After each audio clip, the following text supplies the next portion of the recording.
what's up? It's Brian of Kid and Dad Motovlog. Yan, kumusta po kayong lahat? Medyo matagal-tagal tayong hindi nakagawa ng ride content natin.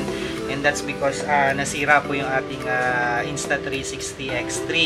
And so hindi pa po natin napapagawa and medyo mabigat naman dalhin sa mga rides tong aking Sony ZV-E10. So hindi ko na lang dinadala and hindi po tayo nakakagawa ng content in short.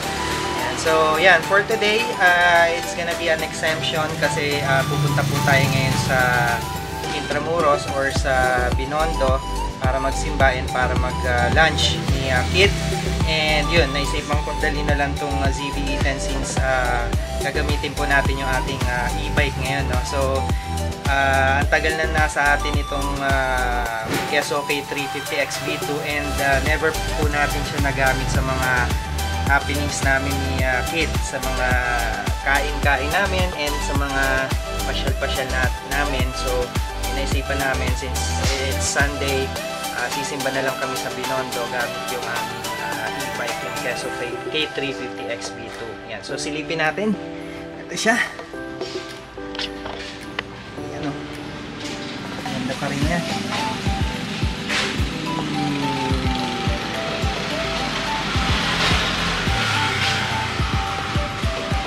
Alright. So ilang gear up lang kami, base lang kami and kita-kita tayo sa daan.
So stop over tayo dito sa may mismong Binondo Intramuros Bridge.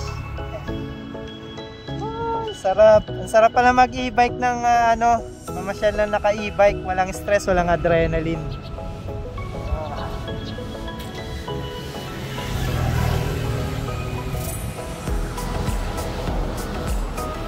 Now, let's go.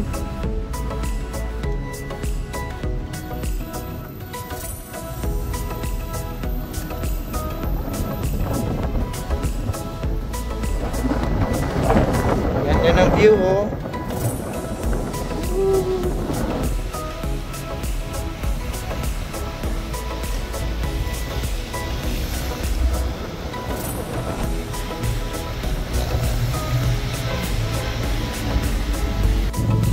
Magutok din, ah. Ay, hindi pwede, ah.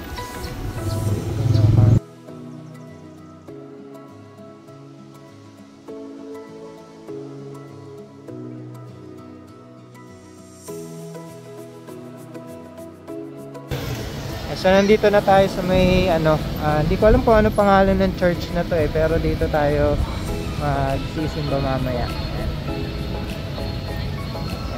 Tapos dito muna kami sa KFC kakain. Wala tayong paparating.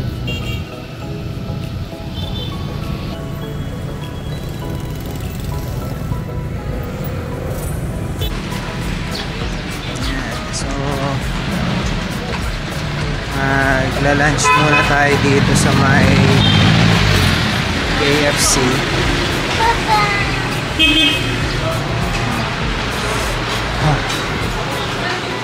Dilim. Dito na lang tayo po kasi parang hindi ko trip din.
So yan, nandito na po tayo ngayon sa makikita niya po sa ating harapan yung San Ruiz Church dito sa may Binondo area.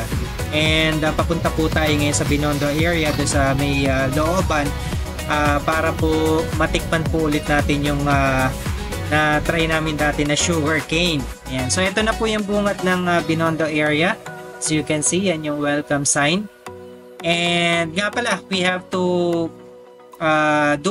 do a voice over and cut the original audio kasi dito po sa may banda dyan may nagpapatugtog po ng malakas na music and ma-demonetize po tayo, so we opted for a voice over na lang.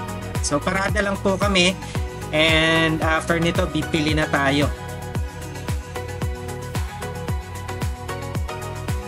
So ayan, nakaparada na po tayo. Ayun po si Kid. Naghihintay, pinaghintay ko na lang doon. And ito po yung aming binibilan sa may Ongpin Street.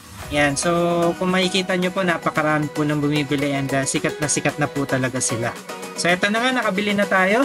And medyo disappointed kami kasi for the reason being na iniba po nila yung timpla po ng kanilang sugar cane. So from the original sugar cane na as in purong sugar cane lang po siya, this time around nilagyan po nila ng twist. So meron na siyang lemon, may cucumber, meron po siyang bursting pearls.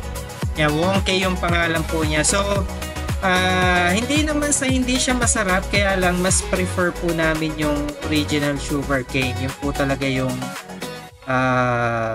nagustuhan namin. So yan, siguro hindi na po muna kami uulit and we'll just look for another vendor na magtitinda po ng pure na sugarcane. But nonetheless, masarap naman po siya sa what I've said. Preference lang po talaga namin yung original na formula nila, na timpla nila. So, ayan na. That's it for today's video. Sana po nagustuhan nyo. It's Brian and Kid again of Kid and Dad Motovlog. See you in the next video. Peace. We love you.